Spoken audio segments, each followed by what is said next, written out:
देखिए, विवाह में देरी, जब विवाह में किसी की देरी हो रही है, यानी सब कुछ संपन्नता है भाई, स्वस्थ भी है लड़का लड़की, और धन भी है, सब कुछ है, यानी कि सब कुछ सामर्थ्य है, सब कुछ समृद्ध है, फिर भी विवाह में देरी आ रही है।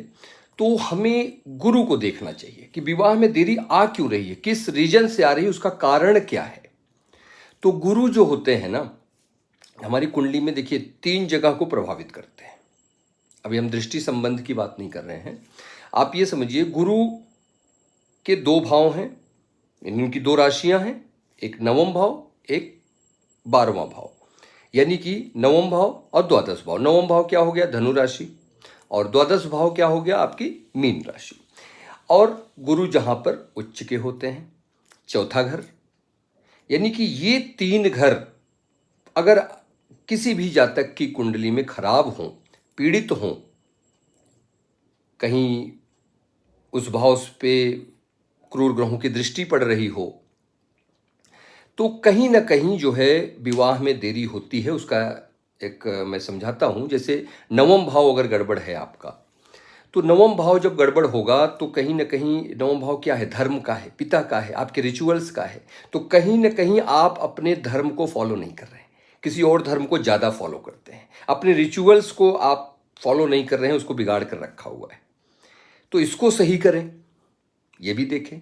और अगर द्वादश भाव, तो आपका जो सेवा भाव है वो नहीं हो रहा है, मोक्ष का भाव है, यानी आपका जो सेवा भाव है वो नहीं उस पे आ रहा है, उस वजह से वहाँ प्रॉब्लम आ रही। और तीसरा, चौथा घर जो फोर्थ हाउस में जहाँ पर गुरु उच्च के होते हैं, यानी उस घर, यानी अपने अपने घर का, अपने परिवार का आपने माहौल ऐसा बना रखा है, ऐसा खराब कर रखा है, जिस वजह से आपके विवाह में देरी हो रही है, चाहे वो लड़का हो चाहे वो लड़की हो। तो विवाह में देरी सब कुछ होने के बाद तो गुरु बहुत बहुत हद तक जो है जिम्मेदार होते हैं।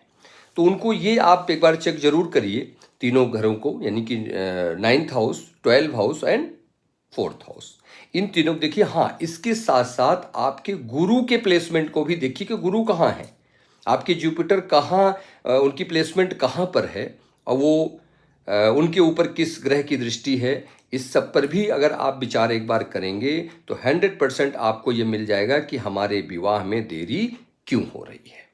सिर्फ इन्हीं 3 घरों को पकड़िए, और चौथा जहाँ पर बैठे हुए हैं देवगुरु बृहस्पति,